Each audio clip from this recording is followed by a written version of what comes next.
आज আমরা প্রথম ইনঅর্গানিক ক্লাসে এসেছি। আজ আমরা পড়ব পি ব্লক কেমিস্ট্রি। ঠিক আছে, দেখো পি ব্লক কেমিস্ট্রি ইনঅর্গানিকের মধ্যে যখন এলাম একটা কথা বলে রাখি, তোমাদের মধ্যে অনেকের ধারণা আছে যে ইনঅর্গানিক মানে মুখস্থ করতে হয়, পুরো মুখস্থ করে কাটিয়ে দেব।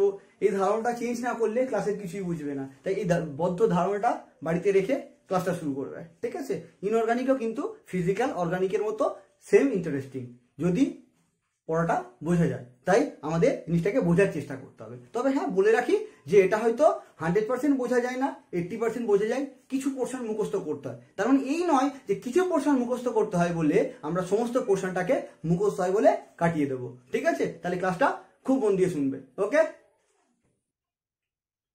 আচ্ছা এবার দেখো পিরিয়ডিক টেবিলের এই যে দুটো পোর্শন, এটাকে বলা হয় এস ব্লক।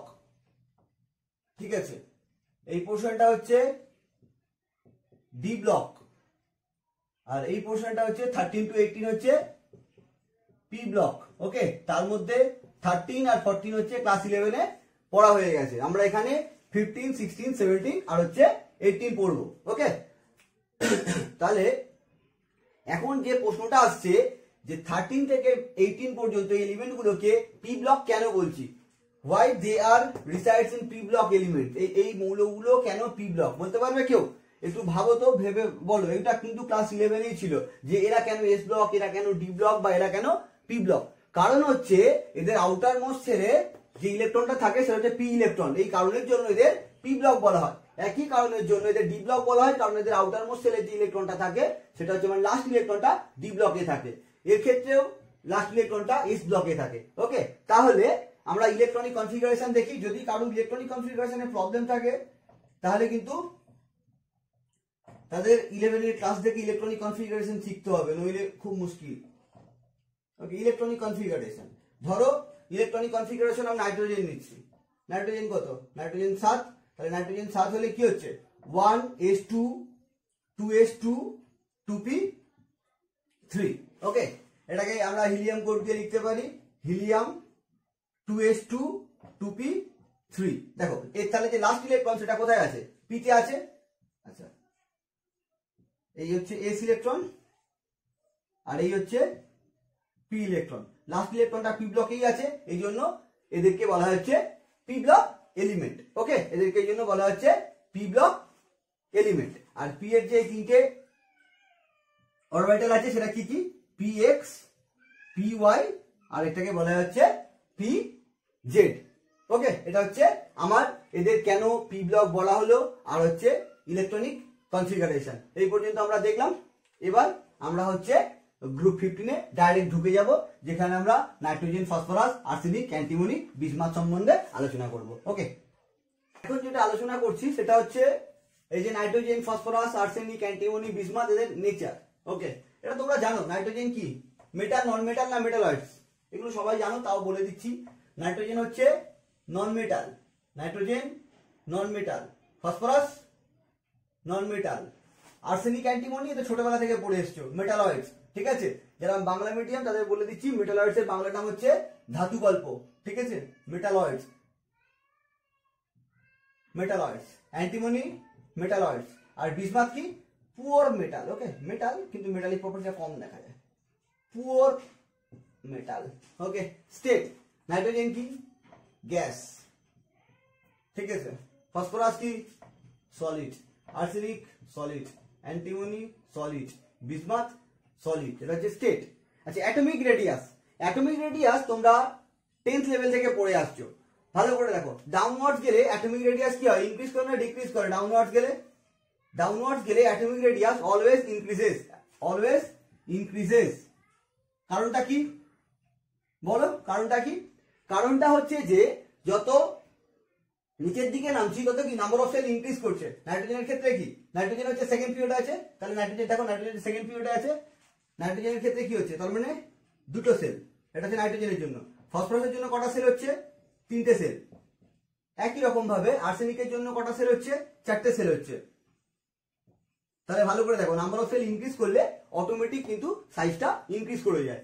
এই জন্য অ্যাটমিক রেডিয়াস নাইট্রোজেন থেকে বিসমাথের দিকে গেলে ইনক্রিজ করে। এবার আসছি ডেনসিটিটা পরে বলছি। এবার আসি ইলেকট্রোনেগেটিভিটিতে। ইলেকট্রোনেগেটিভিটি কি? ইলেকট্রোনেগেটিভিটি, যাকে বাংলায় বলে তড়িৎ ঋণাত্মকতা। ওকে, ইলেকট্রোনেগেটিভিটি কি? ইলেকট্রোনেগেটিভিটি হচ্ছে আউটার মোস্ট সেলে যে ইলেকট্রন পেয়ার আছে তাকে যে ফোর্স দিয়ে অ্যাট্রাকশন করা হয় সেটাই তার হচ্ছে ইলেকট্রোনেগেটিভিটি। এবার ভাবো, নাইট্রোজেনের ক্ষেত্রে ইলেকট্রোনেগেটিভিটি হাই হওয়া উচিত না আর্সেনিকের জন্য? ধরো তুমি মেলায় বেড়াতে গেছো, একটা মেলায় হচ্ছে তুমি আর তোমার ভাই গেছো, এবার দেখছো তোমার থেকে তোমার ভাইয়ের দূরত্ব একদম হাতে হাত ধরে রেখে দিয়েছো, মেলায় খুব ভিড়, ধরো হাতে হাত ধরে রেখে দিয়েছো, সেখানে ভাই হারিয়ে যাওয়ার চান্স বেশি নাকি হচ্ছে যেখানে তুমি আছো এখানে আর ভাই আছে ধরো 3 ফুট দূরে, এবার প্রচন্ড ভিড়, দুর্গা ঠাকুর দেখতে গিয়ে যেমন ভিড় হয় সেরকম প্রচন্ড ভিড়, তখন কি হবে? অটোমেটিক কোথায় হারিয়ে যাবে ধরে রাখতেই পারবে না। তার মানে কি, যখনই তোমার ডিস্টেন্সটা বেশি হয়ে যাচ্ছে তখনই কিন্তু তোমার অ্যাট্রাকশন ফোর্সটা কিন্তু কমে যাচ্ছে। ওকে, তাহলে কি হচ্ছে, এখানে আর্সেনিকের জন্য ডিস্টেন্সটা বেশি হওয়ার জন্য কি হলো, অ্যাট্রাকশন ফোর্সটা কিন্তু কমে গেল। আর কি হচ্ছে, আউটার মোস্ট সেলে যে অ্যাট্রাকশন ফোর্স সেটাই কিন্তু অ্যাকচুয়ালি ইলেকট্রোনেগেটিভিটি। তাহলে সাইজ ইনক্রিজ করলে কিন্তু ইলেকট্রোনেগেটিভিটি ডিক্রিজ করছে। ওকে, তাহলে ডাউনওয়ার্ড, তাহলে সাইজের সাথে অ্যাকচুয়ালি ইলেকট্রোনেগেটিভিটি কি রিলেশন, মানে সাইজ যদি ইনক্রিজ করে তাহলে ইলেকট্রোনেগেটিভিটি হচ্ছে ডিক্রিজ করবে। তাহলে সাইজ এইভাবে যদি ইনক্রিজেস হয় তাহলে ইলেকট্রোনেগেটিভিটি কি হবে? ডিক্রিজেস। ডিক্রিজেস। ডেনসিটি আমরা কি জানি? Density equal to mass by volume. Okay, আমরা কি জানি? Density equal to mass by volume. এবার যত ডাউনওয়ার্ডস নামছি মাসও যেমন ইনক্রিজ করছে, ভলিউমটা আরো অনেক বেশি ইনক্রিজ করছে, ভলিউম ফ্যাক্টরটা প্রিডোমিনেট করে যাচ্ছে। তাহলে ভলিউম যদি বাড়ে তাহলে কি হবে? ডেনসিটি কমে যাচ্ছে। তাহলে যত ডাউনওয়ার্ডস নামবো কি হচ্ছে, ভলিউম ইনক্রিজ করার জন্য, ভলিউমটা ইনক্রিজ করার জন্য ডেনসিটি কি হচ্ছে? ডিক্রিজ করছে। তাহলে ডাউনওয়ার্ডস ডেনসিটি কি হলো? ডিক্রিজেস। দেখো এই পোর্শনটা বোঝা গেল। তাহলে আমরা আসছি এদের নেক্সট পোর্শনে। ওকে, এবার আসছি অ্যালোট্রোপ। অ্যালোট্রোপের বাংলা নাম হচ্ছে বহুরূপতা। ঠিক আছে, এগুলোর বাংলা একটু বলে দিই, কারণ বাংলার সাথে ইংরাজি নামের কোনো মিল নেই, ওই জন্য যারা বাংলা মিডিয়ামের ছেলে খুব প্রবলেম হবে, তাই একটু বাংলাটা বলে দিচ্ছি। অ্যালোট্রোপ, অ্যালোট্রোপের বাংলা নাম হচ্ছে বহুরূপতা। তাহলে আমরা অ্যালোট্রোপ কি জানতাম মনে আছে? কার্বনের দুটো, অনেকগুলো অ্যালোট্রোপ ছিল, মেন যে দুটো অ্যালোট্রোপ ছিল সেটা কি ছিল? তো গ্রাফাইট আর হচ্ছে ডায়মন্ড, তাই তো? তার মানে যে যার ভিতরে কার্বনের সমস্ত কেমিক্যাল প্রপার্টি ছিল কিন্তু ফিজিক্যালি দেখে আলাদা মনে হতো, সেগুলো ছিল অ্যালোট্রোপ। তো এখানে আমার যেটা কোশ্চেন আছে সেটা হচ্ছে নাইট্রোজেন আর বিসমাথ অ্যালোট্রোপ ফর্ম করে না, বাকি ফসফরাস, আর্সেনিক, অ্যান্টিমনি সবাই হচ্ছে অ্যালোট্রোপ শো করে। ওকে, তাহলে কি দেখতে পেলাম?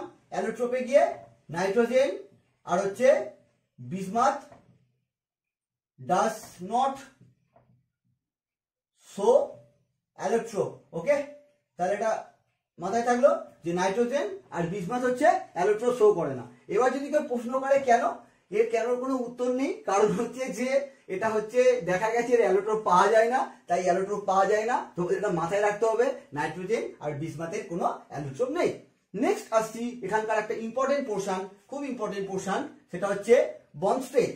বন্ড স্ট্রেংথ বলতে আমরা কিন্তু সিঙ্গেল বন্ড স্ট্রেংথ পড়বো, বলে দিচ্ছি কিন্তু বন্ড স্ট্রেংথ মানে কিন্তু আমরা সিঙ্গেল বন্ড স্ট্রেংথ পড়বো। একটা গল্প বলি, সেটা হচ্ছে বন্ড স্ট্রেংথটা ফসফরাস থেকে যদি আমরা nitrogen, phosphorus, arsenic, antimony, bismuth আনি, দেখো সিঙ্গেল বন্ড স্ট্রেংথ, একটু ভালো করে ভাবো তো। ধরো ধরো ফসফরাস ফসফরাস বন্ড দেখাচ্ছি, ফসফরাস ফসফরাস বন্ড। ওকে, কাছে আনি, ধরো ফসফরাস ফসফরাস বন্ড এটা। আরেকটা হচ্ছে আমরা কি জানি, ফসফরাসের থেকে বিসমাথ আকারে সাইজে অনেক বড়, তাহলে এই বিসমাথ আর ধরো এই বিসমাথ বন্ড। এবার আমাদের জিওমেট্রি কি বলছে, এই ডিস্টেন্সটা আর এই ডিস্টেন্সটা কোনটা হাই? এই ডিস্টেন্সটা বেশি, তাহলে এই ডিস্টেন্সটা বেশি হওয়ার জন্য এই বন্ডটাকে ব্রেক করা অনেক ইজি। তার মানে কি, বন্ড ব্রেক করা ইজি মানে কি, বন্ড স্ট্রেংথ লো। তাহলে কি দেখতে পাচ্ছি, নাইট্রোজেনটা বাদ দিয়ে আলোচনা করছি প্রথমে। হ্যাঁ, তাহলে কি দেখতে পাচ্ছি, ফসফরাস থেকে বিসমাথের দিকে গেলে কি হচ্ছে, বন্ড লেন্থ ইনক্রিজ করছে, তাই বন্ড স্ট্রেংথ ডিক্রিজ করছে। তাহলে কি হচ্ছে, নাইট্রোজেন থেকে ফসফরাস থেকে বিসমাথের দিকে গেলে কি দেখতে পাচ্ছি, বন্ড লেন্থ ইনক্রিজ করছে। ওকে, বন্ড লেন্থ ইনক্রিজ করছে, যে কারণের জন্য বন্ড স্ট্রেংথ মানে সিঙ্গেল বন্ড স্ট্রেংথ যেটা, সেটা কিন্তু ডিক্রিজ করছে। তাহলে ফসফরাস থেকে বিসমাথের দিকে গেলে কিন্তু ডিক্রিজেস। এবার একটা মজার কথা বলি, নাইট্রোজেনটাকে কেন বাদ দিয়ে আলোচনা করা হচ্ছে, কারণ হচ্ছে সিঙ্গেল বন্ড স্ট্রেংথ ম্যাক্সিমাম হচ্ছে ফসফরাসের জন্য। তাহলে এটা নোট ডাউন করো, নোটটা কি পেলাম, নোটটা হচ্ছে single bond strength maximum in phosphorus. কারণটা দেখো, দেখা যাচ্ছে যে এবার তাহলে তোমরা ভাবতেই পারছো যে বন্ড লেন্থটা নাইট্রোজেনের আরো ছোট, তাহলে নাইট্রোজেন কি আরো ছোট, এরকম দুটো নাইট্রোজেন, তাহলে নাইট্রোজেনের ক্ষেত্রে তো বন্ড আরো বেশি স্টেবল হওয়ার কথা, কেন হলো না? দেখো যেটা বলছে নাইট্রোজেনের ক্ষেত্রে সাইজটা স্মলার হওয়ার জন্য এখানে কিন্তু রিপালশন আসতে আরম্ভ করে দেয়। ওকে, তাহলে কি হয় এখানে এন এর কি হচ্ছে, ডিউ টু স্মল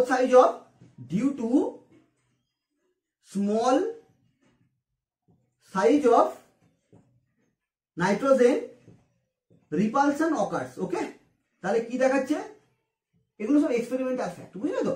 তো এখানে কি দেখাচ্ছে যে নাইট্রোজেনের সাইজটা স্মল হওয়ার জন্য এদের মধ্যে কি হচ্ছে, রিপালশন হয়ে যাচ্ছে, যে কারণের জন্য ফসফরাসটাতে দেখা যাচ্ছে যে মানে ফসফরাসের যে লেন্থটা সেটাকেই দেখা যাচ্ছে একদম অ্যাপ্রোপ্রিয়েট, এবং এই কারণের জন্য ফসফরাসের বন্ড স্ট্রেংথটা ম্যাক্সিমাম হচ্ছে। বোঝা গেল? তাহলে কিন্তু নাইট্রোজেনেরও কম, আর ফসফরাস থেকে বিস্মাতের দিকে গেলেও কিন্তু কমবে, তাহলে সিঙ্গেল বন্ড স্ট্রেংথটা কিন্তু ফসফরাসের জন্য ম্যাক্সিমাম। ওকে, এবার হচ্ছে ক্যাটিনেশন প্রপার্টি। ক্যাটিনেশন প্রপার্টি কি জিনিস? ক্যাটিনেশন প্রপার্টি হচ্ছে, আমরা 10th লেভেলেও শিখেছিলাম যে ক্যাটিনেশন প্রপার্টি কে শো করে, carbon actually catenation property show করে বলেই আমাদের কিন্তু অর্গানিক কেমিস্ট্রি ডেভেলপ করেছিল। ওকে, ক্যাটিনেশন প্রপার্টি কি, সিঙ্গেল বন্ড ফর্ম করে মাল্টিপল বন্ড করার যে টেন্ডেন্সি সেটাই হচ্ছে ক্যাটিনেশন প্রপার্টি। ওকে, ক্যাটিনেশন প্রপার্টি বলতে গিয়ে আমরা হচ্ছে এদের যেটা বলতে পারবো সেটা হচ্ছে যে এই যে নাইট্রোজেনের ক্ষেত্রে যদি আমরা দেখি, তাহলে আমরা কি দেখলাম, নাইট্রোজেনের ক্ষেত্রে সিসি সিঙ্গেল বন্ড স্ট্রেংথ কিন্তু লোয়ার দেন ফসফরাস। ঠিক আছে, এই কোশ্চেনটাও কিন্তু আসে যে single bond strength of NN is lower than single bond strength of PP। তাহলে কি দেখতে পাচ্ছি যে সিঙ্গেল বন্ড ফর্ম করার টেন্ডেন্সি হচ্ছে ফসফরাসের ক্ষেত্রে সবথেকে ভালো। ওকে, এই কারণের জন্য ক্যাটিনেশন প্রপার্টি সবথেকে ভালো কে দেখায়, একই কারণের জন্য ক্যাটিনেশন প্রপার্টিরও কিন্তু একই জিনিস, ক্যাটিনেশন প্রপার্টি কিন্তু ম্যাক্সিমাম দেখায় ফসফরাস। ঠিক আছে, তাহলে কি হলো, ফসফরাস সোর্স maximum catenation property in group 15 element. Okay, এরকম আবার জেনারেলাইজ করে নিও না যে সবার মধ্যে, যেটা বলে দিলাম গ্রুপ 15 এর যে এলিমেন্ট গুলো আছে তার মধ্যে কিন্তু ক্যাটিনেশন প্রপার্টি ম্যাক্সিমাম শো করে হচ্ছে ফসফরাস। দেখো এই পোর্শনটা বুঝে নাও, এটা একটা খুব ইম্পর্টেন্ট পোর্শন। তারপর আসছি আরো ইম্পর্টেন্ট পোর্শন নেক্সট পোর্শন গুলোতে।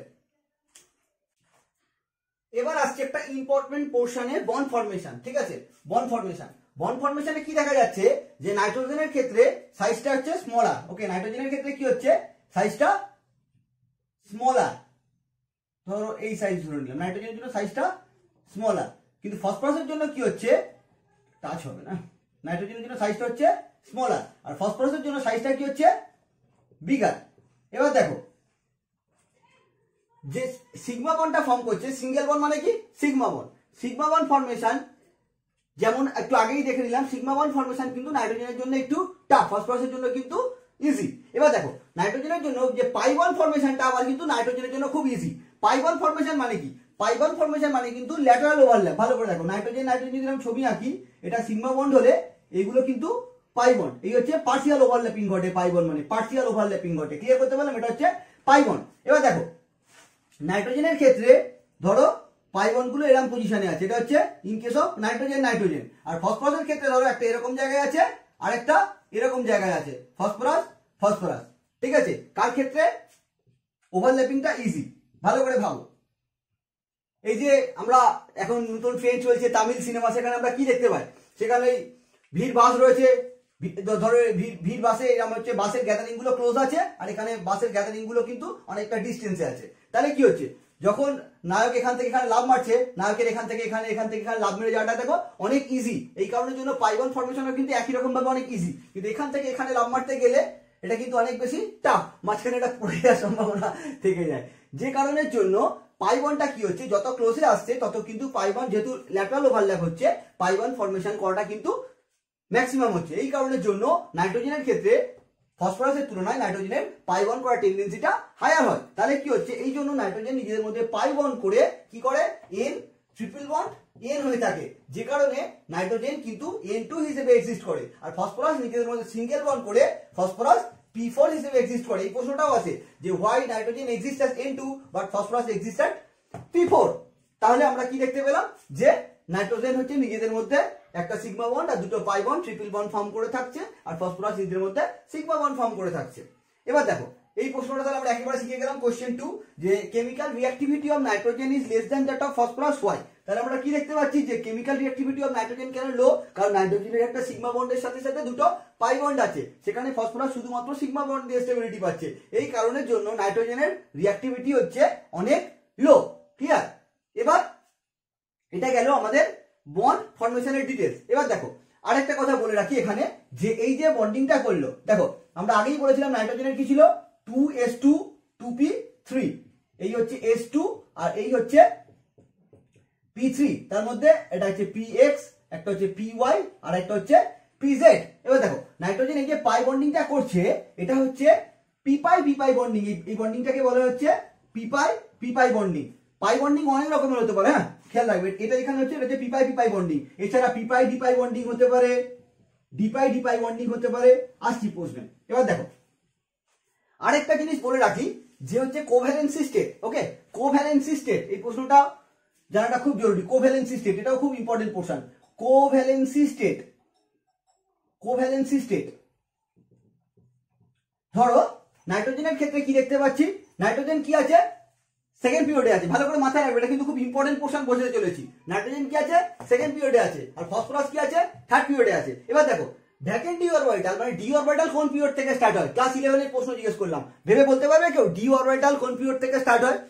ঠিক আছে, এরা ইলেকট্রনিক কনফিগারেশন করলেও দেখতে পাই আমরা 3d, মানে ডি অরবিটাল হচ্ছে থার্ড পিরিয়ড থেকে স্টার্ট হয়। আর যদি আমরা একদম পুরো ক্লাস 11 এর অ্যাটমিক স্ট্রাকচার বেসে গিয়ে দেখি তাহলে কি দেখতে পাচ্ছি, for D orbital, for D orbital azimuthal quantum number value কত হচ্ছে 2, তাহলে মিনিমাম ভ্যালু অফ n কত হচ্ছে, মিনিমাম ভ্যালু অফ n মানে প্রিন্সিপাল কোয়ান্টাম নাম্বার হচ্ছে 3। তার মানে কি দেখতে পেলাম আমরা যে ডি অরবিটাল স্টার্ট হয় হচ্ছে থার্ড পিরিয়ড থেকে, সেখানে নাইট্রোজেন আছে কোন পিরিয়ডে সেকেন্ড পিরিয়ডে, তাহলে কিন্তু নাইট্রোজেনের কোনো ভ্যাকেন্ট ডি অরবিটাল নেই। ঠিক আছে, তাহলে নাইট্রোজেনের ক্ষেত্রে ভ্যাকেন্ট ডি অরবিটাল নেই। ভ্যাকেন্ট ডি অরবিটাল স্টার্ট হচ্ছে কিন্তু ফসফরাস থেকে, মানে ফসফরাস, আর্সেনিক, অ্যান্টিমনি, বিসমাথ সবাই কিন্তু ভ্যাকেন্ট ডি অরবিটাল আছে। তাহলে কি হচ্ছে নাইট্রোজেনের কিন্তু ভ্যাকেন্ট ডি অরবিটাল নেই। নাইট্রোজেনের কি দেখলাম এটা নোট করতে হবে, no vacant d orbital, no vacant d orbital. তাহলে কি হচ্ছে ফসফরাসে কিন্তু ভ্যাকেন্ট ডি অরবিটালটা আছে যেটা রিঅ্যাকশনে পার্টিসিপেট করতে পারে। এবার দেখো তাহলে নাইট্রোজেনের ক্ষেত্রে আমরা কি দেখলাম ভ্যাকেন্ট ডি অরবিটাল নেই। ফসফরাস এই জন্য নাইট্রোজেনের যে কোভ্যালেন্সি স্টেটটা হয়, নাইট্রোজেনের কোভ্যালেন্সি স্টেট কিন্তু অনলি +3, নাইট্রোজেনের কোভ্যালেন্সি স্টেট কিন্তু অনলি 3, এটা কিন্তু কোভ্যালেন্সি স্টেট, অক্সিডেশন নাম্বারের ডিটেইলসে পরে আসছি। নাইট্রোজেনের কোভ্যালেন্সি স্টেট কিন্তু অনলি +3 হচ্ছে, কিন্তু যদি আমরা ফসফরাস নিই, ফসফরাসে কি দেখতে পাচ্ছি 2s2 2p3, সাথে কিন্তু ভ্যাকেন্ট ডি আছে। ক্লিয়ার? মানে হচ্ছে গ্রাউন্ড স্টেট যদি নিই, গ্রাউন্ড স্টেট ইলেকট্রনিক কনফিগারেশন যদি দিই, তাহলে আমরা কি দেখতে পাচ্ছি s2p3, এখানে যেমন +3 স্টেটও পসিবল হচ্ছে, সাথে সাথে কিন্তু ভ্যাকেন্ট ডি অরবিটালও আছে। ভ্যাকেন্ট ডি অরবিটাল থাকার জন্য কি হচ্ছে দেখো, যখন ভ্যাকেন্ট ডি অরবিটাল থাকছে দিয়ে পাঁচটা ধরে, যখন ভ্যাকেন্ট ডি অরবিটাল থাকছে ধরো excited state, vacant d orbital, ঠিক আছে, phosphorus p star excited state যখন থাকছে তখন কি হচ্ছে ইলেকট্রনটা জাম্প করে যাচ্ছে, এই ইলেকট্রনটা জাম্প করে গিয়ে এখানে চলে আসছে। ঠিক আছে, তাহলে কোভ্যালেন্সি স্টেট কিন্তু ফসফরাস 3 এর সাথে 5 ও দেখাতে পারে, আর সাথে সাথে এটাও দেখে নিলাম যে ফসফরাসের ভ্যাকেন্ট ডি অরবিটাল আছে। এই যে 5 দেখাতে পারলো, এখান থেকে আরো একটা প্রশ্ন হয় যে NH3 exist but NH5 does not। তাহলে আমরা কি দেখতে পেলাম যে নাইট্রোজেনের কোভ্যালেন্সি স্টেট কেবলমাত্র +3 হতে পারে, এই জন্য NH3 পাওয়া যায় কিন্তু +5 হতে পারে না, এই কারণের জন্য NH5 does not exist। ওকে, এবার যে প্রশ্নটাতে আসছিলাম সেটা হচ্ছে এই প্রশ্নটা 1 নম্বর কোশ্চেন। ঠিক আছে, এটা করতে গেলে একটু আমাকে মুছতে হবে। ঠিক আছে, দেখো এটা কি বলছে, P ডবল বন্ড ও CH3 CH3 CH3 এটা পসিবল, কিন্তু N ডবল বন্ড ও CH3 CH3 CH3 এটা পসিবল নয় কেন? ভালো করে দেখো, এখানে হচ্ছে ফসফরাসের ক্ষেত্রে যে ফসফরাসের যে তিনটে কিন্তু ফসফরাসের যে তিনটে বন্ডিং অরবিটাল, তিনটাই কিন্তু এখানে সিগমা বন্ড করে পার্টিসিপেট করে দিয়েছে। মানে এটা ধরো px পার্টিসিপেট করেছে, এটা py পার্টিসিপেট করেছে, একটা pz পার্টিসিপেট করেছে। ক্লিয়ার করতে পারলাম? তাহলে এবার দেখো, তাহলে ফসফরাসের এই যে পাই বন্ডিংটা হচ্ছে, এখানে কি একটা সিগমা বন্ড একটা পাই বন্ড, এখানে যে পাই বন্ডিংটা হচ্ছে ফসফরাসের কোন ইলেকট্রন, দেখো অক্সিজেনের ক্ষেত্রে কি হচ্ছে, অক্সিজেনও কিন্তু সেকেন্ড পিরিয়ডে আছে, তাহলে অক্সিজেনের কিন্তু যে পাই বন্ডটা পার্টিসিপেট করছে পি পাই, কিন্তু ফসফরাসের ক্ষেত্রে যে পাইটা পার্টিসিপেট করছে সেটা হচ্ছে ডি পাই, কারণ ফসফরাসের কিন্তু এই যে ভ্যাকেন্ট ডিটা আছে সেই ভ্যাকেন্ট ডিটা কিন্তু এখানে পাই বন্ডিং এ পার্টিসিপেট করছে। ওকে, কিন্তু নাইট্রোজেনের ক্ষেত্রে কি হচ্ছে, নাইট্রোজেনের ক্ষেত্রে যে পি এর যে ইলেকট্রন, সমস্ত ইলেকট্রন গুলো কিন্তু বন্ডিং এ চলে এসছে, ফলে নাইট্রোজেনের কোনো এই যে পি এর ইলেকট্রন দিয়ে কিন্তু বন্ডিং করা যাবে না। এবার ডি এর ইলেকট্রন যদি নাইট্রোজেনের জন্য ভাবি, তাহলে কি হচ্ছে, নাইট্রোজেনের কিন্তু কোনো ভ্যাকেন্ট অরবিটাল নেই, ঠিক আছে, তাহলে নাইট্রোজেনের কোনো ভ্যাকেন্ট অরবিটাল নেই, যে কারণের জন্য নাইট্রোজেন এই বন্ডিংটা করতে পারছে না। তাহলে দেখো নাইট্রোজেন নিজেদের মধ্যে যে বন্ডিংটা করেছিল সেটা কি ছিল, পি পাই বন্ডিং, আর ফসফরাস আর অক্সিজেনের যে বন্ডিংটা হলো এটা কিন্তু p pi d pi bonding. Clear করতে পারলাম? তাহলে এটা কি হলো, অ্যান্সারটা কি হলো, due to absence of vacant d orbital of nitrogen। Clear? তাহলে বন্ড ফর্মেশন পার্টটা গেল, এবার আমরা আসছি অক্সিডেশন স্টেট। ওকে, দেখো আগের আলোচনা থেকে আমরা যা দেখলাম যে এর ক্ষেত্রে দুটো স্টেট পসিবল, 3 আর হচ্ছে 5। ওকে, 3 আর হচ্ছে 5। এবার দেখো নাইট্রোজেনের জন্য +5টা পসিবল না।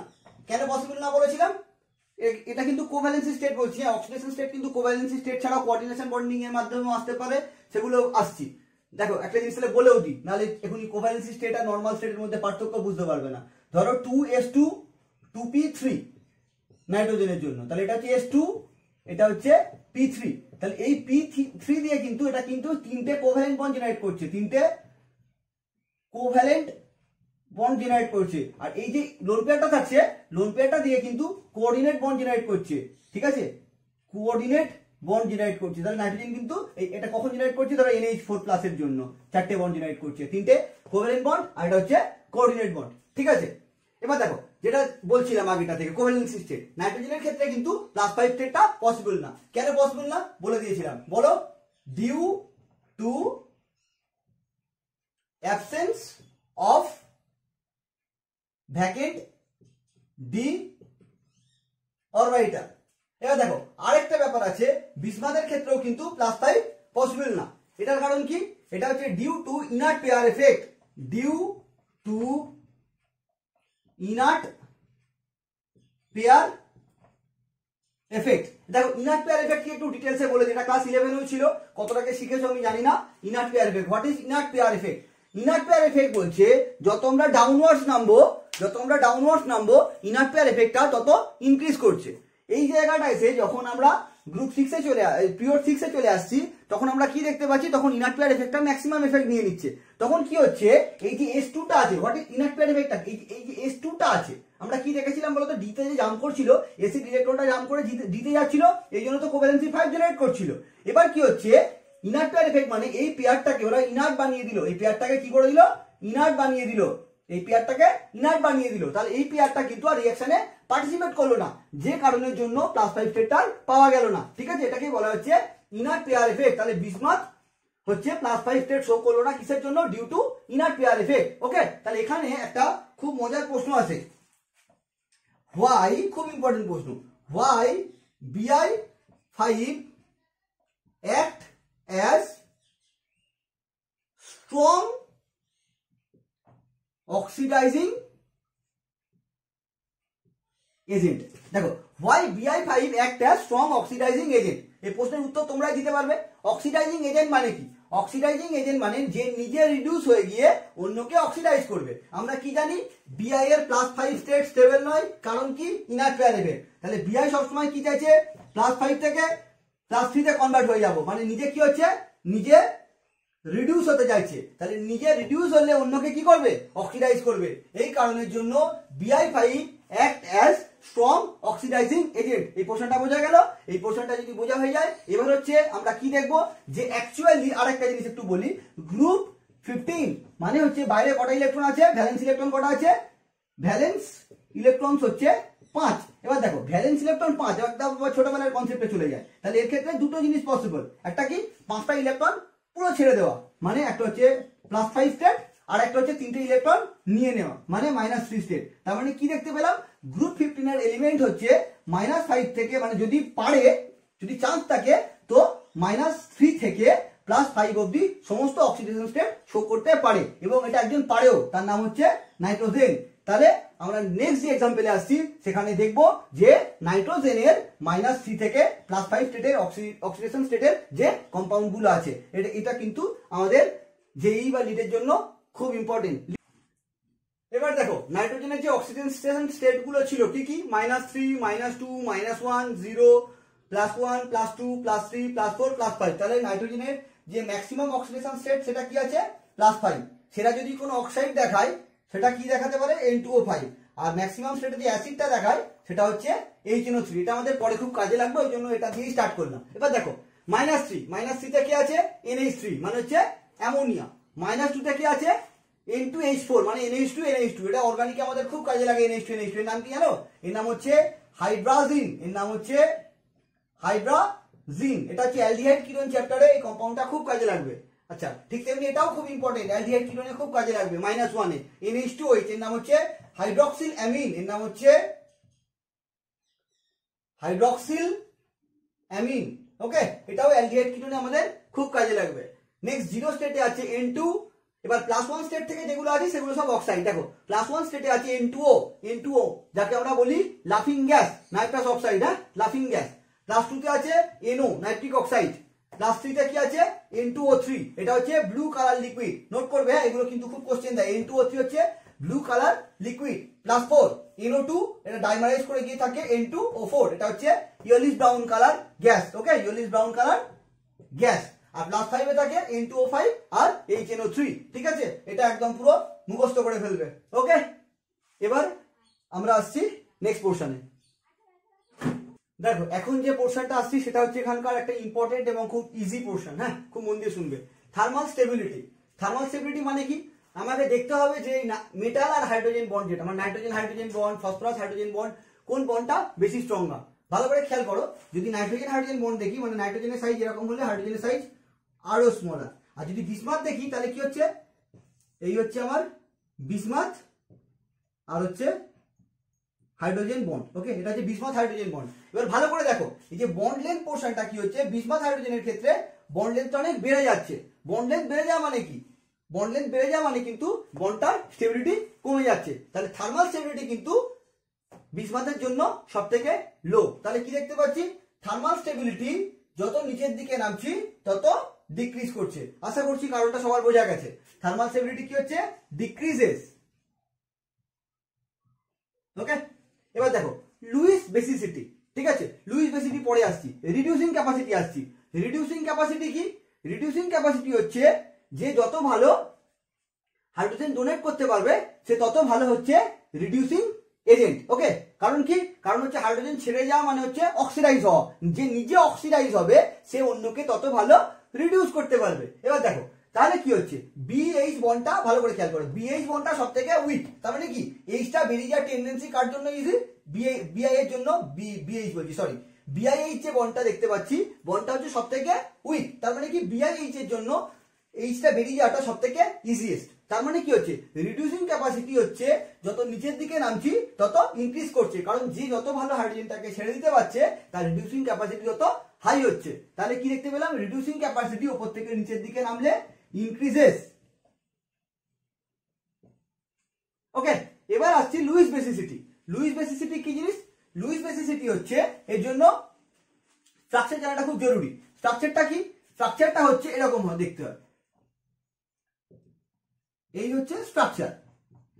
এবার দেখো, যে যত ভালো লোন পেয়ারটা ডোনেট করতে পারবে সে তত ভালো হচ্ছে লুইস বেস। ঠিক আছে, এবার দেখো এটাকে যেটা বলা হয় যে নাইট্রোজেনের জন্য যত নিচের দিকে নামছে কি হচ্ছে, ইলেকট্রন ডেনসিটিটা হচ্ছে যত ডিফিউজ হয়ে যাচ্ছে। নাইট্রোজেনের জন্য কি হচ্ছে, স্মলার সাইজ, মানে ইলেকট্রন ডেনসিটি নাইট্রোজেনের জন্য সবথেকে হাই। এই কারণের জন্য নাইট্রোজেন সবথেকে ভালো লোন পেয়ারটাকে ডোনেট করতে পারবে, তাই জন্য নাইট্রোজেনের লুইস বেসিসিটি হাই। ওকে, তার মানে কি হচ্ছে, লুইস বেসিসিটি হচ্ছে অ্যামোনিয়ার সবথেকে হচ্ছে ম্যাক্সিমাম। তাহলে নিচের দিকে নামলে কি হচ্ছে, ডিক্রিজেস। ব্যাপারটা আমি উদাহরণ দিয়ে যদিও বুঝিয়ে দিচ্ছি। তাহলে কি দেখতে পেলাম যে অ্যাকচুয়াল যে কেমিস্ট্রির টার্ম সেটা হচ্ছে এর ক্ষেত্রে কি হচ্ছে ইলেকট্রন ডেনসিটি হাই হওয়ার জন্য লোন পেয়ারটা ডোনেট করার টেন্ডেন্সি হাই। এবার দেখো এই যে লোন পেয়ার ডোনেটিং এর টেন্ডেন্সি এটা আমরা একটা গল্প দিয়েও বুঝতে পারি। ধরো ওই মেয়েরা যে কানের দুল পরে ছোট ছোট, ধরো কেউ কি করলো কানের দুল কিনে কানের দুলের যে বক্স পাওয়া যায় বক্সে রেখে দিয়েছে, ওকে। আরেকজন কি করলো ওই কানের দুলটাকে কানে পড়েছিল, কোথায় হারিয়েছে ভগবান জানে, সারা ঘরের মধ্যে কোথাও একটা হারিয়েছে। এইবার আমার ধরো এবার এই যে ডোনেটিং টেন্ডেন্সি মানে কি ওটাকে খুঁজতে হবে, খুঁজে বার করতে হবে। এবার যে হচ্ছে বক্সে রেখেছে তার ক্ষেত্রে কি হচ্ছে, গেল খুঁজলো বার করলো দিয়ে দিল, তাহলে কি এই জায়গাটা ছোট হওয়ার জন্য এটা কি সাইজটা ছোট হওয়ার জন্য একদম নিল দিয়ে দিল। কিন্তু এর ক্ষেত্রে কি হচ্ছে এত বড় জায়গা মানে ধরো একটা সারা ঘরের ভিতরে কোথায় রেখেছে এটা খুঁজতে খুঁজতে অর্ধেক সময় চলে যাবে, মানে কি মোর ডিফিউজ, যত ডিফিউজ হবে তত ডোনেটিং টেন্ডেন্সি কিন্তু কমে যাবে। তো এর ক্ষেত্রেও তাই হচ্ছে, বিসমাথের জন্য কি হচ্ছে এত ডিফিউজ শেপ হয়ে যাচ্ছে যে কি বলে লোন পেয়ারটা ডোনেট করার টেন্ডেন্সি কমে যাচ্ছে। লুইস বেস এই যে কনসেপ্টটা এটা কিন্তু ক্লাস 11 এ ছিল যে যত ভালো লোন পেয়ার ডোনেট করতে পারবে সে তত ভালো লুইস বেস। এই কারণের জন্য অ্যামোনিয়া হচ্ছে বেস্ট লুইস বেস এবং গ্রুপ 15 হাইড্রাইডস, ওকে। এবার দেখো ডাইপোল মোমেন্টে আসছি। ডাইপোল মোমেন্ট জানতে গেলে কিন্তু ক্লাস 11 এর ভিএসিপিআর থিওরি জানাটা খুব জরুরি, ঠিক আছে। সরি ডাইপোল মোমেন্ট বলছি, বন্ড অ্যাঙ্গেল জানতে গেলে ভিএসিপিআর থিওরি জানাটা খুব জরুরি। ইভেন ডাইপোল মোমেন্টের কনসেপ্টও কিন্তু কেমিক্যাল বন্ডিং, মানে এই যে আমি দুটো শিখবো এটা হচ্ছে যদি কেউ ক্লাস 11 এ কেমিক্যাল বন্ডিং ফাঁকি মেরে আসে তার জন্য মোটামুটি খবর আছে, তাও আমি শুরু থেকে বোঝানোর চেষ্টা করছি। দেখো ডাইপোল মোমেন্ট কি জিনিস, এই হচ্ছে অ্যামোনিয়ার ছবি আঁকলাম আর একটা বিসমাথের হাইড্রাইডের ছবি আঁকলাম। এবার একটা জিনিস ভাবো, আমরা ডাইপোল মোমেন্ট নিয়ে আলোচনা করছি। ডাইপোল মোমেন্ট কি দেখতে পাচ্ছি, নাইট্রোজেন ডাইপোল মোমেন্টটা কি হয় বন্ডটা কোন দিকে যাচ্ছে আমাকে দেখতে হয়। তো হাইড্রোজেন আর নাইট্রোজেন কে বেশি ইলেকট্রোনেগেটিভ, নাইট্রোজেন, তাহলে এই বন্ডগুলো কি হচ্ছে নাইট্রোজেনের দিকে শিফট করছে, তাহলে এদিকের মোমেন্ট কি হচ্ছে এইদিকে। আর নাইট্রোজেন আর লোন পেয়ার কে বেশি ইলেকট্রোনেগেটিভ, লোন পেয়ার, তাহলে বন্ডটা কোন দিকে শিফট করছে এইদিকে শিফট করছে, ক্লিয়ার। তাহলে মিউটা কিন্তু মাস গ্রেটার দেন 0, ডাইপোল মোমেন্টকে মিউ দিয়ে রিপ্রেজেন্ট করা, ঠিক আছে। কিন্তু বিসমাথের ক্ষেত্রে কি হচ্ছে, বিসমাথের ক্ষেত্রে ইলেকট্রোনেগেটিভিটি কিন্তু ভালো, আচ্ছা ইলেকট্রোনেগেটিভিটি পোর্শন চলে এলো। দেখো আবার বিসমাথের কিন্তু ইলেকট্রোনেগেটিভিটিটা হচ্ছে লো। দেখো একই ব্যাপার, টানছে সবই মেনে নিলাম, এও টানছে এখানেও এটা হওয়ার জন্য এদিকে এগিয়ে যাচ্ছে, কিন্তু বিসমাথের ক্ষেত্রে ইলেকট্রোনেগেটিভিটিটা কি লো। তাহলে এই যে টানছে ভালো করে খেয়াল করো, যদি অ্যারো দুটোকে আমরা কম্পেয়ার করি, এখানের যে অ্যারোটা সেটা যদি এতটা টানে এখানে টানছে কিন্তু এরকম, কারণ ইলেকট্রোনেগেটিভিটিটা খুব লো। এই কারণের জন্য এই যে মোমেন্টটা ওভারঅল যে শিফটিং মোমেন্টটা এটা কিন্তু লো হয়ে গেল। তাহলে আমরা কি দেখতে পাচ্ছি, ডাইপোল মোমেন্ট হচ্ছে অ্যামোনিয়ার জন্য ম্যাক্সিমাম। তাহলে যদি ডাইপোল মোমেন্টের অর্ডারটা আমরা লেখা হয় তাহলে যত নিচের দিকে নামবো ডাউনওয়ার্ডস কি হচ্ছে ডিক্রিজেস। এবার আসছি বন্ড অ্যাঙ্গেলে। বন্ড অ্যাঙ্গেল দেখো, বন্ড অ্যাঙ্গেল যেটা আমরা দেখতে পাচ্ছি এর জন্য ভিএসিপিআর থিওরিটা লাগবে, সেটা হচ্ছে যে নাইট্রোজেনের বন্ড অ্যাঙ্গেল হচ্ছে 107 ডিগ্রি 107 ডিগ্রি। অ্যাকচুয়ালি টেট্রাহাইড্রালের বন্ড অ্যাঙ্গেল হয় 109 ডিগ্রি 28 মিনিট, কিন্তু লোন পেয়ার থাকার জন্য 107 ডিগ্রি হচ্ছে। এবার দেখো এই হচ্ছে নাইট্রোজেন। এবার যদি আমরা ফসফরাস নিই, ভালো করে খেয়াল করো, যেটা আসে মেনলি নাইট্রোজেনের সাথে ফসফরাসের তুলনাটাই, মানে অ্যামোনিয়ার সাথে ফসফিনের তুলনাটাই আসে। এবার দেখো তাহলে এখানে আমি ফসফরাস বসিয়ে দিচ্ছি, দিলে কি হচ্ছে নাইট্রোজেন আর ফসফরাস কে বেশি ইলেকট্রোনেগেটিভ, ব্যাপারটা বুঝবে। নাইট্রোজেন আর ফসফরাস কে বেশি ইলেকট্রোনেগেটিভ, নাইট্রোজেন। তাহলে কি হচ্ছে নাইট্রোজেনের ক্ষেত্রে ইলেকট্রোনেগেটিভিটি বেশি হওয়ার জন্য বন্ডটা অনেক ক্লোজে আসছে, ভালো করে খেয়াল করবে। হ্যাঁ ধরো একটা মেটাল বলে দিচ্ছি, ধরো আমি জেনারেলি নন মেটাল যদিও আমি মেটাল বলে লিখছি, ধরো এই বন্ড হাইড্রোজেন হাইড্রোজেন হাইড্রোজেন, যখন নাইট্রোজেন আছে নাইট্রোজেন কি মোর ইলেকট্রোনেগেটিভ, মানে বন্ডটাকে অনেকটা বেশি নিজের দিকে টেনে নিয়েছে। তাহলে নাইট্রোজেনের সময় হাইড্রোজেন গুলো কিন্তু এইরকম পজিশনে আছে। এটা কার জন্য, এটা হচ্ছে ইন কেস অফ নাইট্রোজেন, এটা হচ্ছে ইন কেস অফ নাইট্রোজেন। কিন্তু ফসফরাসের জন্য কি হচ্ছে ইলেকট্রোনেগেটিভ লো হওয়ার জন্য হাইড্রোজেন গুলো কিন্তু একটু, মানে এগুলো কিন্তু হাইড্রোজেন নিয়ে লিখতে বলতে চাইছি, এখানে কিন্তু অনেক দূরে দূরে আছে। এটা কি in case of phosphorus, in case of phosphorus. তাহলে কি দেখতে পেলাম নাইট্রোজেনের জন্য বন্ডটা অনেক বেশি কাছাকাছি চলে যাচ্ছে। এবার দেখো এখানে, এবার দেখো রিপালশনটা কার জন্য ম্যাক্সিমাম হচ্ছে, এটার জন্য না এটার জন্য। তাহলে দেখো এখানের ক্ষেত্রে রিপালশনটা ম্যাক্সিমাম হচ্ছে, রিপালশন ম্যাক্সিমাম মানে কি বন্ডটা সরে যাবে, তাহলে বন্ডটা সরে যাবে মানে কিন্তু বন্ড অ্যাঙ্গেল বেড়ে যাচ্ছে। এই কারণের জন্য নাইট্রোজেনের বন্ড অ্যাঙ্গেলটা কিন্তু অনেক বেশি হচ্ছে, কিন্তু এর ক্ষেত্রে অনেক দূরে থাকার জন্য সেরকম কোনো রিপালশন হচ্ছে না, ক্লিয়ার। তাহলে এই কারণের জন্য বন্ড অ্যাঙ্গেলটা হয়ে যায় 93 ডিগ্রি। আশা করছি বোঝাতে পেরেছি। এই পোর্শনটা দেখে নাও, এরপর আসছি নেক্সট পোর্শনে। এবার আলোচনা করব হাইড্রাইডস এর boiling point are melting point নিয়ে। বয়লিং পয়েন্ট কি? যখন হচ্ছে লিকুইড বয়েল করতে আরম্ভ করছে, মানে গ্যাসে কনভার্ট হতে আরম্ভ করছে, সেটাই তার বয়লিং পয়েন্ট। আর যখন হচ্ছে সলিউটটা মেল্ট করে গিয়ে লিকুইড হচ্ছে, সেটা হচ্ছে তার মেল্টিং পয়েন্ট। ক্লিয়ার? এবার দেখো বয়লিং পয়েন্ট আমাকে যেটা ইনিশিয়ালি জানতে হবে সেটা হচ্ছে boiling point are melting point কি কি ফ্যাক্টরের উপর ডিপেন্ড করে। Actually boiling point directly proportional to van der Waal force. Okay, van der Waal force, boiling point directly proportional to van der Waal force. এবার দেখো ভ্যান ডার ওয়াল ফোর্স কিসের উপর depend করে? ভ্যান ডার ওয়াল ফোর্স আবার directly depends upon van der Waal force directly depends upon surface area. Surface area, তাহলে আমরা কি দেখতে পেলাম? সারফেস এরিয়া যত বেশি হবে ভ্যান ডার ওয়াল ফোর্সটা তত বেশি হবে, বয়লিং পয়েন্টও তত বেশি হবে। তাহলে কি যত উপর থেকে নিচের দিকে নামছি, যত ডাউনওয়ার্ডস নামছি, তত কি দেখতে পাচ্ছি? তত হচ্ছে সারফেস এরিয়া ইনক্রিজ করছে, তাই ভ্যান ডার ওয়াল ফোর্সও ইনক্রিজ করছে, যে কারণের জন্য বয়লিং পয়েন্টও ইনক্রিজ করছে। তবে আরেকটা কথা বলে রাখি, boiling point van der Waal force ছাড়া আরেকটা ফ্যাক্টরের উপরও ডিপেন্ড করে, তার নাম হচ্ছে হাইড্রোজেন বন্ডিং। ক্লিয়ার করতে পারলাম? তাহলে boiling point van der Waal force ছাড়া আরেকটা ফ্যাক্টরের উপর ডিপেন্ড করে, তার নাম হচ্ছে হাইড্রোজেন বন্ডিং।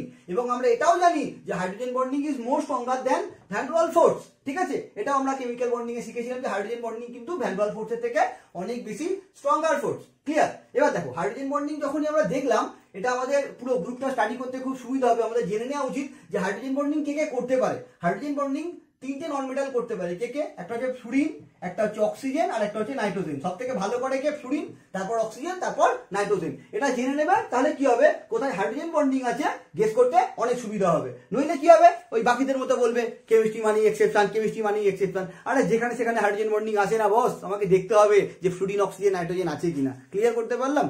এগুলো যেখানে সেখানে যাতা করার ব্যাপার না। যেমন ভ্যাকুয়াম ডি অরবিটাল, এগুলো অর্ধেক ছেলের কনসেপ্টই নেই ভ্যাকুয়াম ডি অরবিটাল কি জিনিস।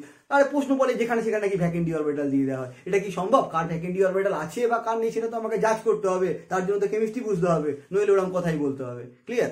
তাহলে যেটা আসছিলাম সেখানে আসছি। তাহলে কি দেখতে পেলাম? হাইড্রোজেন বন্ডিং তিনজন করতে পারে, ফ্লুরিন, অক্সিজেন আর নাইট্রোজেন। সব থেকে বেস্ট কে করতে পারে? ফ্লুরিন, তারপর অক্সিজেন, তারপর হচ্ছে নাইট্রোজেন। ক্লিয়ার? তাহলে এখন যদি আমার তাহলে কি দেখতে পাচ্ছি? নাইট্রোজেনের কেসে কিন্তু হাইড্রোজেন বন্ডিং এর প্রবাবিলিটি আছে। তো এটাকে আমি অফ করে এখন আলোচনা করছি। তাহলে কি দেখতে পাচ্ছি? পিএইচ3 থেকে বিআইএইচ3 এর দিকে যত নামবো সারফেস এরিয়া কি হচ্ছে? তত ইনক্রিজ করছে, যে কারণের জন্য এদের বয়লিং পয়েন্টও ইনক্রিজ করছে। এই পর্যন্ত বুঝতে কোনো অসুবিধা আছে কি? আশা করি কোনো অসুবিধা নেই। এটা বোঝার জন্য না ক্যাপ্টেন আমেরিকা হতে হয়, না আয়রন ম্যান হতে হয়। ঠিক আছে, মিনিমাম কেমিস্ট্রি বুঝলেই চলে যায়। চলো তাহলে কি দেখতে পাচ্ছি? যে তাহলে কি দেখতে পেলাম? BiH3 greater than SbH3 greater than AsH3 greater than PH3। এবার যে পোর্শনটা আসছে অ্যামোনিয়ার ক্ষেত্রে কি হচ্ছে? ইন্টারমলিকুলার, আবার বলছি হাইড্রোজেন বন্ডিং টু টাইপসের হয়, একটা হচ্ছে ইন্ট্রামলিকুলার হাইড্রোজেন বন্ডিং, একটা হচ্ছে ইন্টারমলিকুলার হাইড্রোজেন বন্ডিং। ঠিক আছে, যখন দুটো মলিকুলস বা তিনটে মলিকুলসের ভিতরে হাইড্রোজেন বন্ডিং হয় তখন তাকে বলা হয় হচ্ছে ইন্টারমলিকুলার হাইড্রোজেন বন্ডিং। আর যখন একটা মলিকুলসের নিজেদের ভিতরেই হাইড্রোজেন বন্ডিং হয় তখন তাকে বলা হচ্ছে ইন্ট্রামলিকুলার হাইড্রোজেন বন্ডিং। তাহলে দেখো এটা হচ্ছে ইন্টারমলিকুলার হাইড্রোজেন বন্ডিং। NH3 এর জন্য কি হয়? NH3 নিজেদের মধ্যে হাইড্রোজেন বন্ডিং করে থাকতে পারছে। ক্লিয়ার? আমি লোন প্যাডটা শো করছি না, হাইড্রোজেন বন্ডিং করে থাকতে পারছে। এই যে বন্ডিংটা দেখানো হচ্ছে এটাই হচ্ছে হাইড্রোজেন বন্ডিং করে থাকতে পারছে, যার ফলে হচ্ছে এর জন্য হাইড্রোজেন বন্ডিংটা ব্রেক করার জন্য এক্সট্রা এনার্জি লাগে, তাই জন্য বয়লিং পয়েন্টটা বেড়ে যায়। এবার প্রশ্ন কি? আমরা দেখতে পেলাম যে ভ্যান ডার ওয়াল ফোর্সের থেকে কিন্তু হাইড্রোজেন বন্ডিং অনেক স্ট্রঙ্গার ফোর্স। আবার আরো একটা জিনিস দেখতে পেলাম যে নাইট্রোজেন কিন্তু আবার অত ভালো হাইড্রোজেন বন্ডিং করে না। তাহলে এখানে একটা এক্সপেরিমেন্টাল ফ্যাক্ট চলে এলো যে অ্যামোনিয়া যে ভ্যান ডার ওয়াল ফোর্সকে ওভারকাম করবে এটুকু গ্যারান্টি, মানে ফসফিনকে ওভারকাম করবে এটুকু গ্যারান্টি, কিন্তু কতদূর ওভারকাম করবে? কারণ নাইট্রোজেনের কিন্তু সেই ক্ষমতা নেই যে হাইড্রোজেন বন্ডিংটাকে ম্যাক্সিমাম লেভেলে নিয়ে যেতে পারবে। তাহলে যেটা এক্সপেরিমেন্টাল ফ্যাক্ট দেখা গেল সেটা হচ্ছে আর্সাইনকে শুধুমাত্র ওভারকাম করতে পারলো, মানে ফসফিন আর আর্সাইনকে ওভারকাম করে গেল। তাহলে অর্ডারটা কি হলো? তাহলে অর্ডারটা যেটা দেখতে পেলাম সেটা হচ্ছে BiH3 ম্যাক্সিমাম, তারপর হচ্ছে SbH3, তারপর NH3, তারপর AsH3, তারপর PH3। দেখো বুঝতে পারলে কিনা? এই পোর্শনটা অনেকেই বুঝতে পারে না। ঠিক আছে, একদম সিম্পল জিনিস, ভালো করে বুঝলে টোটালটাই বোঝা যায়। এটা বোঝার জন্য আবার বলছি, না আয়রন ম্যান হতে হবে না শক্তিমান হতে হবে। ক্লিয়ার? এবার দেখো, এবার আসি মেল্টিং পয়েন্ট। এই পোর্শনটা অতটা আসে না, বয়লিং পয়েন্টটাই মেইনলি ইম্পর্টেন্ট পোর্শন, কিন্তু সাথে সাথে আমরা মেল্টিং পয়েন্টটা দেখে নিচ্ছি। মেল্টিং পয়েন্টটা কিন্তু সলিড থেকে লিকুইড হচ্ছে, তাহলে সলিড যখনই আসছি, তাহলে আমরা সলিড চ্যাপ্টারও পড়বো, সলিড যখনই আসি তখনই কিন্তু তার প্যাকিং এফিসিয়েন্সি, ল্যাটিস এই টার্মগুলো চলে আসছে, ঠিক আছে। তাহলে যার প্যাকিং এফিসিয়েন্সি যত ভালো হবে তার মেল্টিং পয়েন্ট তত বেশি হবে। Melting point directly proportional to packing efficiency, এগুলো কি যখন সলিড পড়াবো বলে দেবো। Melting point directly proportional to packing efficiency. তাও বলে রাখি প্যাকিং এফিসিয়েন্সি কি জিনিস। প্যাকিং এফিসিয়েন্সি হচ্ছে সলিডটা কতটা প্যাকড। কোনো সলিড যত বেশি প্যাকড হবে তাকে লিকুইডে কনভার্ট করতে গেলে তত বেশি এনার্জি দিতে হবে, এই জন্য melting point directly proportional to packing efficiency. Clear? তাহলে আমরা কি দেখতে পাচ্ছি, যত নিচের দিকে নামছি তত কিন্তু আমার হচ্ছে সলিডটা, মানে অ্যাকচুয়ালি দেখো আমরা নন মেটাল থেকে মেটালের দিকে চলে যাচ্ছি, মানে তত বেশি প্যাকড স্ট্রাকচার চলে আসছে। হ্যাঁ, তার কারণের জন্য যত নিচের দিকে নামবো মেল্টিং পয়েন্টও কিন্তু তত ইনক্রিজ করবে। ক্লিয়ার করতে পারলাম? এই কারণের জন্য মেল্টিং পয়েন্টও তত ইনক্রিজ করবে। তাহলে মেল্টিং পয়েন্টের যে অর্ডারটা হওয়া উচিত, শুধু এখানেও আবার হচ্ছে অ্যামোনিয়াটা এক্সেপশন কেস হয়ে যাচ্ছে। কি দেখা যাচ্ছে যে অ্যামোনিয়ার যে প্যাকটা অনেক বেশি সিমেট্রিক্যাল, ঠিক আছে। অ্যামোনিয়ার কি হচ্ছে, অ্যামোনিয়ার হচ্ছে সিমেট্রিক্যাল প্যাকিং আছে। ওকে, SYMMETRI সিমেট্রিক্যাল প্যাকিং আছে, যে কারণের জন্য অ্যামোনিয়াটা হচ্ছে অনেক বেশি স্ট্রঙ্গার হয়ে যায়। তাহলে এমনি জেনারেল যদি অ্যামোনিয়াকে বাদ দিয়ে অর্ডারটা বার করি, তাহলে কি অর্ডার দেখতে পাবো, যত নিচের দিকে নামবো বাড়বে, মানে হচ্ছে PH3 greater than ASH3 greater than SBH3। উল্টোটা লিখলাম, সরি। তাহলে আমরা কি দেখতে পাচ্ছি যে BiH3 greater than SBH3 greater than ASH3 greater than PH3। এবার যে ব্যাপারটা দেখতে পেলাম সেটা হচ্ছে অ্যামোনিয়া সিমেট্রিক্যাল প্যাকিং এর জন্য অনেকটা এগিয়ে আসবে। এগিয়ে কোথায় আসবে, এইখানটা চলে আসছে। তাহলে অর্ডারটা কি দাঁড়াচ্ছে, BiH3 greater than NH3 greater than SBH3 greater than ASH3 greater than PH3। ঠিক আছে, এটা হচ্ছে আমাদের, ভালো করে দেখে নাও, এটা হচ্ছে আমাদের হাইড্রাইড পোর্শন। এরপর আসছি আরো একটা ইন্টারেস্টিং পোর্শন এবং খুব মজার পোর্শন, সেটা হচ্ছে হ্যালাইডস। অ্যাকচুয়ালি যেটা শিখবো হাইড্রোলিসিস অফ হ্যালাইডস। এবার আসছি আরো একটা ইম্পর্টেন্ট পোর্শনে এবং খুব ইন্টারেস্টিং পোর্শনে, সেটা হচ্ছে হাইড্রোলিসিস অফ হ্যালাইডস। একটা করে ইন্টারেস্টিং পোর্শন যাচ্ছে আর একটা করে ইন্টারেস্টিং পোর্শন এসে হাজির হচ্ছে। দেখো কোশ্চেনটা হচ্ছে NF3 হাইড্রোলিসিস করব, NCl3 হাইড্রোলিসিস করব, আর একটা হচ্ছে PCl3 হাইড্রোলিসিস করব। কি ফর্ম করবে দেখো, খুব মজা লাগবে। NF3 সবার লাস্টে করব, ক্লিয়ার? NF3 সবার লাস্টে করব। NCl3, হ্যাঁ NCl3, একটু ভাবো ভালো করে। NCl3, হ্যাঁ, মেকানিজম ছাড়া কিচ্ছু হয় না, মেকানিজম ছাড়া কিচ্ছু হয় না। NCl3 ক্লিয়ার করতে পারলাম? ওয়াটার মলিকুলস এসে অ্যাটাক করবে। এবার দেখো হাইড্রোলিসিস করতে গেলে যেটা ইম্পর্টেন্ট পোর্শন, সেটা হচ্ছে যে ভ্যাকেন্ট অরবিটাল যদি থাকে তাহলে কিন্তু অ্যাটাকটা ভ্যাকেন্ট অরবিটালে করে। এখন প্রশ্ন হচ্ছে নাইট্রোজেনের কি ভ্যাকেন্ট অরবিটাল আছে? ভালো, নাইট্রোজেনের কি ভ্যাকেন্ট অরবিটাল আছে? আমি আছে বা নেই বলে দিলাম মানে তো আছে বা নেই না। নাইট্রোজেনের কি ভ্যাকেন্ট অরবিটাল আছে? কোশ্চেন হচ্ছে নাইট্রোজেন কোন পিরিয়ডে আছে? সেকেন্ড পিরিয়ডে আছে। ভ্যাকেন্ট অরবিটাল কোন পিরিয়ড থেকে স্টার্ট হয়? থার্ড পিরিয়ড থেকে। তাহলে নাইট্রোজেনের ভ্যাকেন্ট অরবিটাল আছে? না, নেই। নাইট্রোজেনের সাথে আরেকটা কি আছে? Cl, ওকে, ক্লোরিন কোন পিরিয়ড আছে? থার্ড পিরিয়ডে। তাহলে ক্লোরিনের কি ভ্যাকেন্ট অরবিটাল আছে? প্রশ্ন হচ্ছে, উত্তর হচ্ছে হ্যাঁ আছে। তাহলে এখন দেখো ক্লোরিনের কি হচ্ছে? ভ্যাকেন্ট অরবিটাল আছে। এবার একটা মজার জিনিস দেখো, জেনারেলি কি হয়, বাড়ির কর্তা ঠিক করে যে কি হবে, কিন্তু এখন নাইট্রোজেন আর ক্লোরিনের ভিতরে নাইট্রোজেনের কিন্তু ভ্যাকেন্টি নেই। তার মানে এমন একটা ব্যাপার, ধরো তোমার বাড়িতে ঠাকুরদা ঠাকুমা বেঁচে আছে, তারাই বাড়ির গার্জেন, কিন্তু কম্পিউটারে কোনো একটা কাজ এসছে, তখন কি ঠাকুরদা বলে যে যাই গিয়ে কম্পিউটারের কাজটা আমি করে দিই, কারণ সে তো এটা বোঝেই না। তখন কি বলবে, যে কম্পিউটারের কাজটা পারে, এই যা তুই গিয়ে কাজটা করে দে, মানে তোমাদেরকেই কিন্তু ডাকে। ঠিক তো? ঠিক তেমনি এখানেও তাই। নাইট্রোজেনের ক্ষেত্রে কি ভ্যাকেন্টি নেই, তাহলে নাইট্রোজেনের ভ্যাকেন্টির ফাংশন হিসেবে নাইট্রোজেন পারবেই না। তখন নাইট্রোজেন কি বলছে, আচ্ছা আমি যখন পারবো না তাহলে তোদের তো ভ্যাকেন্টি আছে, তাহলে তোরা গিয়ে অ্যাটাকটা নে। তাহলে কি হবে, ওয়াটার এসে তিনটে ওয়াটার লাগবে, ক্লোরিনকে অ্যাটাক করবে। ঠিক আছে, একই রকম ভাবে আরেকটা ওয়াটার এসে ক্লোরিনকে অ্যাটাক করবে, আরেকটা এসে ক্লোরিনকে অ্যাটাক করবে। ঠিক আছে, তাহলে আমি কি দেখতে পেলাম, এখানে কি ফর্ম করছে, অ্যাকচুয়ালি অ্যাটাকটা তো OH করছে, OH Cl কে এসে তিনটে HOCl ফর্ম করছে। তাহলে কি দেখতে পেলাম, OH আর Cl মিলিয়ে তিনটে HOCl ফর্ম করছে, আর এখান থেকে N নিয়ে NH3 ফর্ম করছে। তাহলে ব্যালেন্স রিঅ্যাকশন করলে কি দেখতে পাচ্ছি, ব্যালেন্স রিঅ্যাকশন করলে আসছে NCl3 plus 3H2O equal to NH3 plus 3HOCl। বোঝা গেল আশা করছি। এবার আসছি PCl3 তে। দেখো যখন PCl3 লিখছি, PCl3 সেন্ট্রাল এলিমেন্ট কে ভালো করে বুঝবে, সেন্ট্রাল এলিমেন্ট কে ফসফরাস। ওকে, এবার দেখো ফসফরাস কোন পিরিয়ডে আছে, থার্ড পিরিয়ডে। ফসফরাসের ভ্যাকেন্টি আছে, উত্তর কি ইয়েস অর নো? ইয়েস, তাই তো আছে। তাহলে ফসফরাসের ভ্যাকেন্টি আছে। ক্লোরিনের ভ্যাকেন্টি আছে, ইয়েস অর নো? ক্লোরিনও থার্ড পিরিয়ডে আছে। ক্লোরিনের কি ভ্যাকেন্টি আছে, ইয়েস অর নো? তাহলে আছে। এবার দেখো তাহলে ফসফরাসের ভ্যাকেন্টি আছে, ক্লোরিনও ভ্যাকেন্টি আছে। তাহলে এখন সঙ্গে সঙ্গে প্রশ্ন, তাহলে অ্যাটাকটা কোথা থেকে হবে, অ্যাটাকটা কে নেবে, ফসফরাস না ক্লোরিন? এটা অ্যাকচুয়ালি পুরো বোকার মতো প্রশ্ন। কারণটা কি, যখন সেন্ট্রাল এলিমেন্ট ফসফরাস, তাহলে বাড়ির সমস্ত ঝড়ঝাপটা কি হবে, বাড়ির যে কর্তা তার উপর থেকেই যাবে, তাই তো নাকি? তাহলে কি হবে, ওয়াটারটা আসবে এসে ফসফরাসকে অ্যাটাক করবে, মানে অ্যাকচুয়ালি OH মাইনাস এসে ফসফরাসকে অ্যাটাক করবে, ক্লোরিন গুলো বেরিয়ে যাবে। তাহলে তিনটে OH P কে অ্যাটাক করে হয়ে যাচ্ছে, ভালো করে খেয়াল করো, POH হোল 3 আর তিনটে HCl এর সাথে মিলে গিয়ে 3HCl। এবার দেখো এটা মানে কি, আমরা লিখতে পারি না যে H3PO3। তাহলে এখান থেকে কি ফর্ম করলো, এখান থেকে ওয়াটারটা 3 মোল লাগলো, ফর্ম করলো হচ্ছে H3PO3 প্লাস 3HCl। এবার হচ্ছে লাস্ট বাট নট লিস্ট, সেটা হচ্ছে NF3 নিয়ে আলোচনা করব। এবার তোমরা বলো NF3 হাইড্রোলাইসিস করলে কি তৈরি হবে, সময় দিচ্ছি, কোনো অসুবিধা নেই, ভাবো ভালো করে। NF3 হাইড্রোলাইসিস করব, কি প্রোডাক্ট হবে, কি চিন্তা ভাবনা আসছে মাথায়, ভালো করে ভাবো।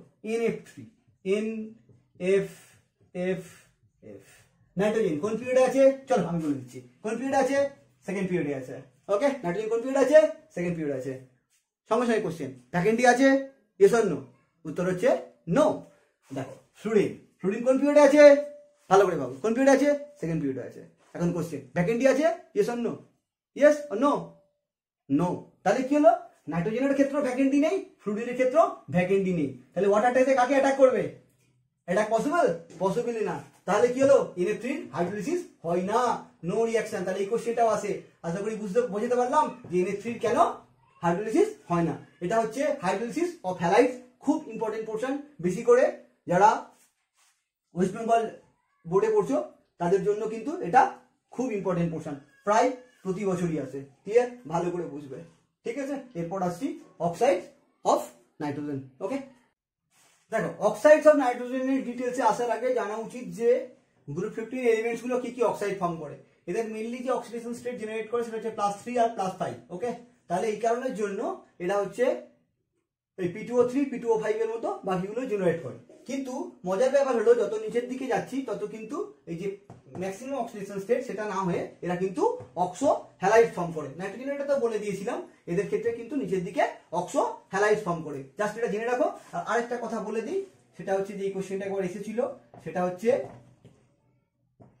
BiOCl is also known as pearl white. ওকে, এটা যারা প্রেম করো তাদের খুব ভালো লাগবে। BiOCl is also known as pearl white. pearl white, pearl মানে কি বাংলায় যাকে বলে মুক্তো, মানে এটা হচ্ছে অনেকটা মুক্তোর মতো দেখতে। মানে গার্লফ্রেন্ড এখন হচ্ছে কি বলছে যে আমাকে মুক্তো গিফট করতে হবে, কিন্তু তোমার পকেটে দাঁড়িয়ে দেখছো অত টাকা নেই, তখন কি করবে, BiOCl কিনবে, কিনে গার্লফ্রেন্ডকে গিফট করে দেবে।